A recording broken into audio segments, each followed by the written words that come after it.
Welcome to this episode of the weekly news roundup. We move first to Australia. 15 people were shot dead and over 40 injured after two gunmen opened fire at Sydney's Bondi Beach during a Jewish religious event. Witnesses said around 50 shots were fired during the shooting at one of the biggest tourist draws in Australia's largest city. The shooting took place during an annual event to celebrate Hanukkah, which police said was attended by around 1,000 people. Police said one of the shooters was a 50-year-old father, Sajid Akram, who was shot and killed in a shootout with officers. The other was his 24-year-old son, Naveed Akram, who is in a critical condition in hospital under police guard. The shooting took place on the first night of the 8-day Jewish festival, Hanukkah. We bring you this report. Two gunmen who killed at least 15 people at a Jewish celebration at Sydney's Bondi Beach in Australia were a father and son, police said. It was the deadliest shooting in Australia in almost 3 decades in a country with strict gun control laws. One gunman, 50-year-old Sajid Akram, was fatally shot by police. The other shooter, his 24-year-old son, Naveed Akram, was wounded and was being treated at a hospital. The duo were of Indian origin, according to U.S. intelligence officials briefed on the investigation. A picture of Naveed Akram's New South Wales driver's license is also going viral on social media, where he appears to be wearing a green shirt resembling a Pakistani cricket team jersey. The violence erupted at the end of a summer day when thousands had flocked to Bondi Beach, an icon of Australia's cultural life. They included hundreds gathered for the Chanukah by the Sea event, celebrating the start of the 8-day Hanukkah festival. Witnesses said the attack lasted about 10 minutes, sending hundreds of people scattering along the sand and into nearby streets. Police said around 1,000 people had attended the targeted Hanukkah event, which was held in a small park off the beach. Verified videos captured hundreds of people fleeing the beach, screaming and running as a volley of gunshots rang out. According to authorities, emergency services were called at about 6:45 p.m., responding to reports of shots being fired. Videos by onlookers showed people in bathing suits running from the water as shots rang out. Separate footage showed two men in black shirts firing with long guns from a footbridge leading to the beach. Australian Prime Minister Anthony Albanese has said the scenes in Bondi are shocking and distressing. The evil that was unleashed at Bondi Beach today is beyond comprehension. And the trauma and loss that families are dealing with tonight is beyond anyone's worst nightmare. Australians have had their lives cruelly stolen and many have been injured. This is a targeted attack on Jewish Australians on the first day of Hanukkah, which should be a day of joy, a celebration of faith. An act of evil anti-Semitism, terrorism, that has struck the heart of our nation. An attack on Jewish Australians is an attack on every Australian, and every Australian tonight will be, like me, devastated on this attack on our way of life. One of the people who attended the event said that the shooters targeted children and the elderly indiscriminately. Visuals showed some people performing CPR on others. Police have not said what weapons were involved in the attack, but videos from the scene showed the men firing what appeared to be a bolt-action rifle and a shotgun. One dramatic clip broadcast on Australian television showed a man appearing to tackle and disarm one gunman before pointing the man's weapon at him, then setting the gun on the ground. New South Wales Premier Chris Minns called the man, identified by relatives to Australian media, as fruit shop owner Ahmed Al-Ahmed, a genuine hero. Thousands of Australians' abandoned belongings were strewn across Bondi Beach as the sun rose on Monday, left behind just 10 hours earlier in the rush to escape the slaughter. Within hours, locals had gathered the bags, towels, and surfboards and laid them at the top of the beach for survivors, friends, and family to collect as they returned. Sydney's community came together on Monday, not just to mourn those lost in the worst attack on Australian soil, but to help each other.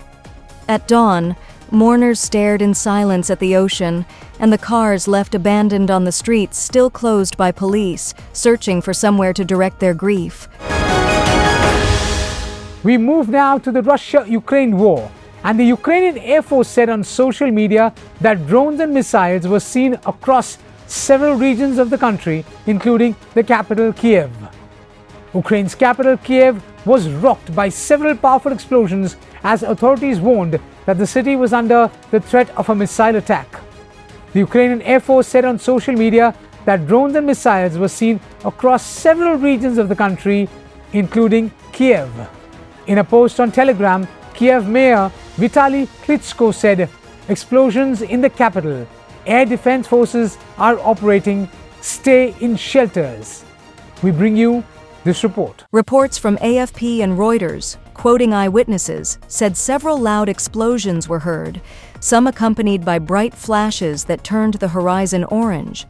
Air defenses were active in the city, and unofficial telegram channels also reported blasts, they added. Cruise and ballistic missiles were also being deployed in the city, a military telegram channel reportedly said. This comes in the backdrop of U.S. President Donald Trump stepping up efforts to broker a deal on Europe's worst conflict since World War II, which has killed tens of thousands since February 2022. Ukraine's Air Force also announced a countrywide air alert in the early hours of Saturday and said on social media that drones and missiles were moving over several Ukrainian regions, including the capital. It was the latest in a series of hundreds of strikes which have disrupted power supplies in the region for days on end and caused several casualties. On Sunday night, strikes cut off electricity for 120,000 people and sparked a fire at a major port which destroyed dozens of containers of flour and vegetable oil. Last week, a ballistic missile strike on the Pivdeni port east of Odessa killed 8 people and injured at least 30. Another attack earlier in the week killed a woman who was traveling in a car with her 3 children and temporarily cut off the Odessa region's only bridge linking Ukraine and Moldova. Odessa's port has always been key for the country's economy. The city is Ukraine's 3rd largest after Kyiv and Kharkiv. It now occupies strategic importance as other ports in the Zaporizhzhia, Kherson, and Mykolaiv regions are inaccessible to Ukraine due to Russian occupation. Despite the war, Ukraine remains one of the world's top exporters of wheat and corn. Since August 2023, Odessa has been the starting point of a crucial corridor that allows it to export grain out of the country, following the coastlines of Romania and Bulgaria before reaching Turkey. Zelensky, who has previously accused Russia of sowing chaos on the people of Odessa, said that everyone must see that without pressure on Russia, they have no intention of genuinely ending their aggression. The latest plan is a proposal that would freeze the war on its current front line, but open the door for Ukraine to pull back troops from the east, where demilitarized buffer zones could be created, according to details revealed by Mr. Zelensky this week. Russia made no immediate comment on the attacks. On Thursday night, Russia struck Ukraine's energy infrastructure and stepped up attacks on the southern region of Odessa, the site of Ukraine's main seaports. Amid the continued fierce fighting, territory remains the main diplomatic stumbling block. A 20-point draft in the U.S.-driven campaign to clinch a peace plan is 90% complete, Zelensky told journalists in Kiev. In addition to territory, a critical point is control of the Zaporizhzhia nuclear power station, Europe's largest, seized by Russia in the opening weeks of the war. Moscow demands that Ukraine withdraw from the areas of the eastern region of Donetsk that Russian troops have failed to occupy in their drive to secure all of the Donbass, which also includes the Luhansk region. Kyiv wants the fighting halted at the current lines. Under a U.S. compromise, a free economic zone would be set up if Ukraine leaves parts of the Donetsk region, though details have yet to be worked out. The 2025 Nobel Peace Prize was awarded to Venezuelan politician and pro-democracy activist Maria Corina Machado for her relentless fight for democratic rights and peaceful transition in Venezuela, inspiring millions despite authoritarian threats and living in hiding. The Norwegian Nobel Committee honored her for uniting the opposition, promoting free elections, and choosing ballots over bullets in her struggle against repression. Venezuelan Maria Corina Machado, who has been in hiding for months, says that she knows exactly the risks she's taking by traveling to Norway to collect her Nobel Peace Prize. Machado appeared in Oslo in the middle of the night, waving from the balcony of her hotel. It was the first time she has been seen in public since January. The 58-year-old made the covered journey despite a travel ban and a threat from the Venezuelan government that she would be labeled as a fugitive. In an emotional moment, Machado waved to cheering supporters who had gathered outside the Norwegian capital's Grand Hotel, blowing them kisses and singing with them. To their delight, she then came outside and greeted them in person, climbing over the security barricades to get closer. "Maria, Maria," they shouted, holding their phones aloft to record the historic moment. The Nobel Institute awarded Machado the prize this year for her struggle to achieve a just and peaceful transition from dictatorship to democracy in Venezuela. Earlier, her daughter, Ana Corina Sosa, accepted the Nobel Peace Prize on her mother's behalf. We bring you this report. Considered one of the country's most respected voices in Venezuela's opposition, Machado has long denounced President Nicolas Maduro's government as criminal and called on Venezuelans to unite to depose it. She was barred from running in last year's presidential elections, in which Maduro won a third six-year term in office. The vote was widely dismissed on the international stage as neither free nor fair, and many nations view his rule as illegitimate.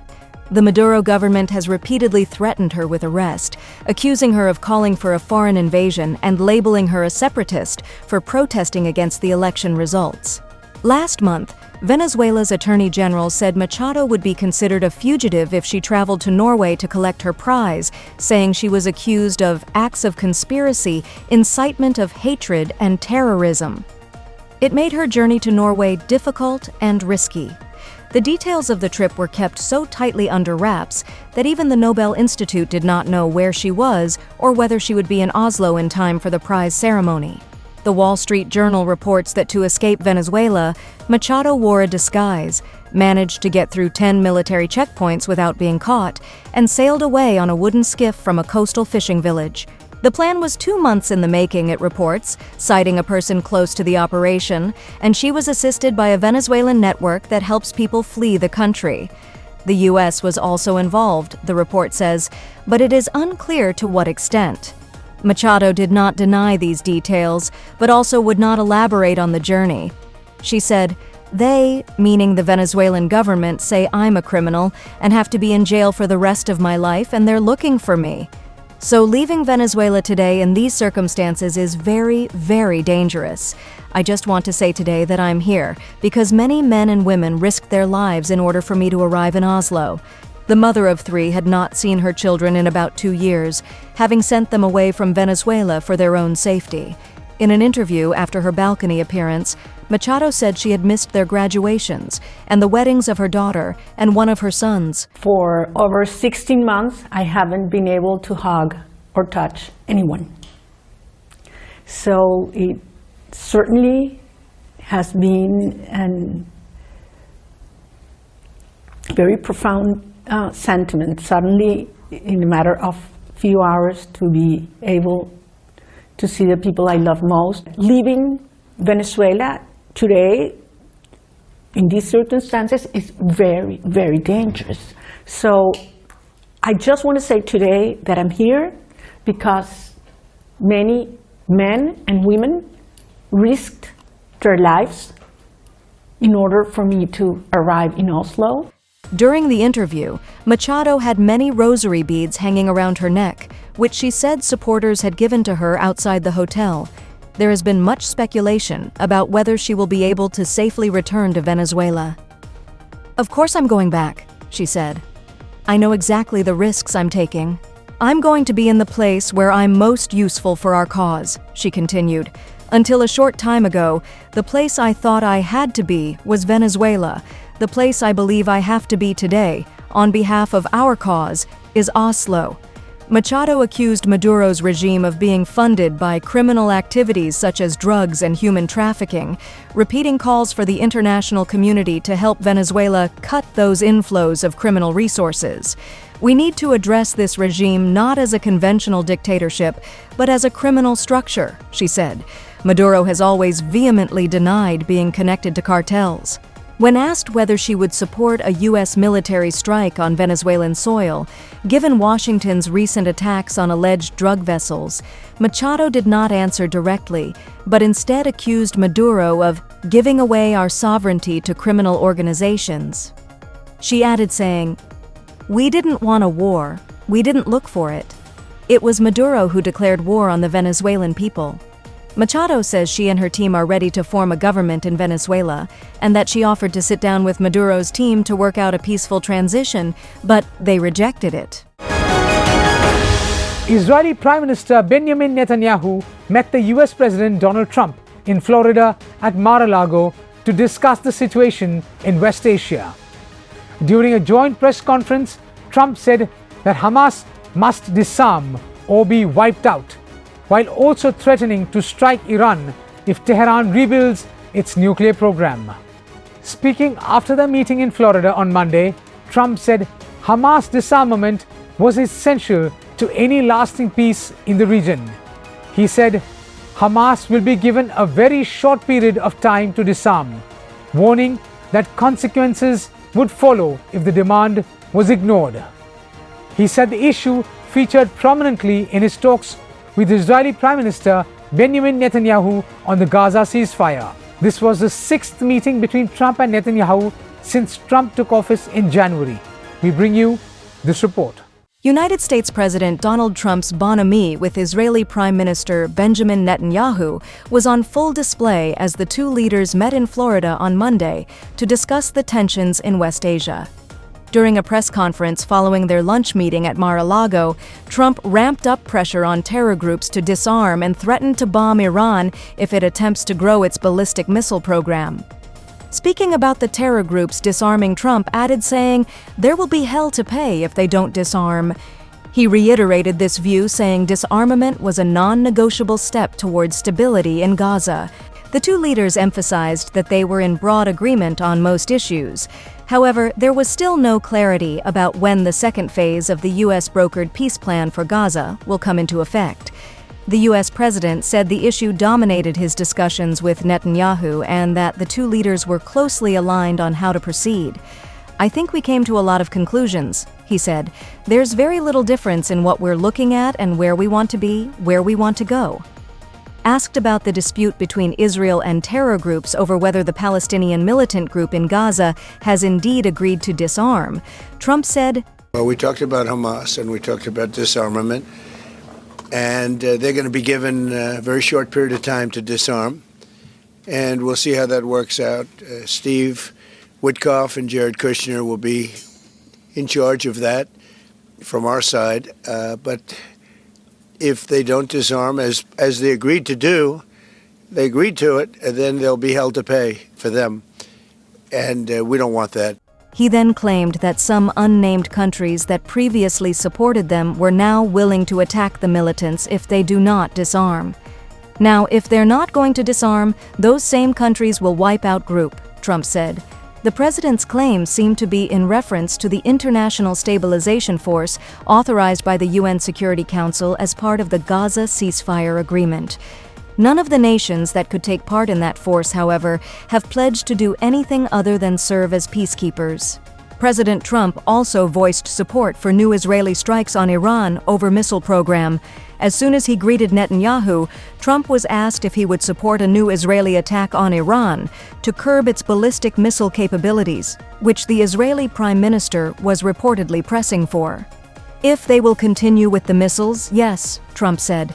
He added that Iran has resumed work on their nuclear sites buildup and that the U.S. was prepared to strike immediately.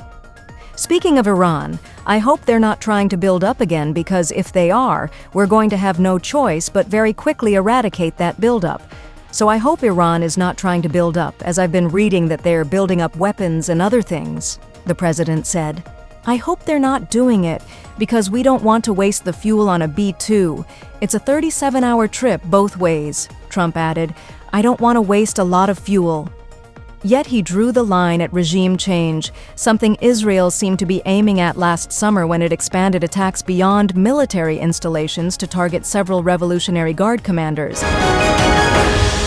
In latest news coming in, Iran's government has called for dialogue with protest leaders after the country's largest demonstrations in 3 years over a plunging currency and declining living conditions.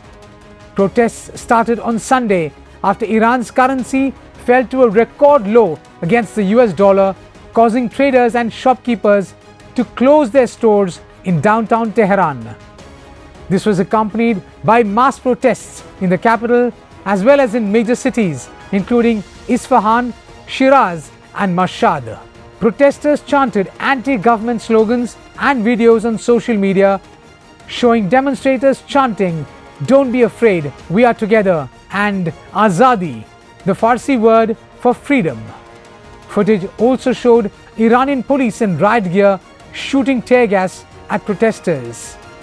The protests were the largest since a wave of demonstrations rocked the country after 22-year-old Mahsa Amini died in police custody following her arrest for not wearing the hijab correctly. At the time, Iranian police responded with force, imposing an internet shutdown and violently cracking down on demonstrations with tear gas and gunfire. In the latest crackdown, the government seems to be taking a more cautious approach since the protests are more widespread and gathering momentum very fast. We bring you this report. On Tuesday, the Iranian president, Masoud Pezeshkian, instructed the government to listen to the legitimate demands of protesters. A government spokesperson said that a mechanism for dialogue would be set up to have talks with leaders of the protest movement. Pezeshkian wrote in a post on X, "The livelihood of my people is my daily concern." He added that the government had actions on the agenda to reform the monetary and banking system and preserve the purchasing power of the people. Analysts say the Iranian government has reduced its domestic repression since the 12-day war with Israel during the summer, as it seeks to shore up support after suffering significant blows to its image as an impregnable regime. The morality police, for example, have at times relaxed the strict application of social edicts in Tehran. Iranian media have said that recent government liberalization policies have depressed the currency's exchange rate. On Monday, state television reported the resignation of the central bank chief, Mohammad Reza Farzin, a day after the Iranian rial dropped to 1.42 million to the dollar. When Farzin took office in 2022, the rial was exchanged for about 430,000 to the dollar. The erosion of purchasing power is exacerbating an already dire economic situation in Iran, making food and other daily needs increasingly unaffordable. According to Iran's Government Statistics Center, food prices are up 72% and medical goods 50% compared with this time last year. At the same time, the government has said it will increase taxes in the Iranian New Year, which starts on March 21st. The protests and strike entered a second day on Monday as crowds grew larger and moved into main streets in central Tehran, including areas around Engelab Square, Revolution Square, leading to the city's famous Azadi Square streets along the same axis starting from Tehran's Grand Bazaar. As security forces targeted crowds with tear gas in some areas, footage circulating on social media showed escalating clashes between protesters and security forces in Tehran as some forces were seen retreating from the crowd. Tehran's bazaar remains a strategic location as the country's largest and forms a cornerstone of Iran's economy. The crowd urged bazaars in other major cities, such as Shiraz and Isfahan, to join the strike, although no reports have yet been received from those cities. As the capital faces growing crowds of protesters amid rising inflation and international sanctions pushing much of the population below the poverty line, the IRGC issued a statement warning demonstrators. The IRGC announced its readiness to confront foreign threats and combat enemy conspiracies. the powerful people's IRGC and other valiant defenders of beloved Iran, with authority and firmness, warn enemies against any miscalculation and caution that they will bravely stand against any sedition, unrest, cognitive warfare, security threat, or territorial aggression, and will powerfully guard the independence, security, dignity, and authority of the Islamic Republic of Iran, it said. Following orders from Iranian President Masoud Pezeshkian, a meeting of the government's economic team on foreign exchange, trade, and livelihood policies is being held at the country's central bank, with results expected to be announced soon, state news agency IRNA reported. The protests have since spread to several universities on Tuesday, semi-official media reported, as students joined shopkeepers and merchants in expressing dissatisfaction at currency devaluation and the connected costs. The Fars news agency reported that hundreds of students demonstrated at 4 universities in the capital, Tehran, on Tuesday. Other outlets said 7 sites were involved. The demonstrations are the first major show of public dissent since June's brief war with Israel, which had prompted widespread public expressions of patriotic solidarity. Iran's economy had been struggling for years following the reimposition of U.S. sanctions in 2018. UN sanctions coming back into force after the failure of efforts to restart nuclear disarmament talks in September added further pressure. Thanks so much for watching. Until we meet next time, stay blessed.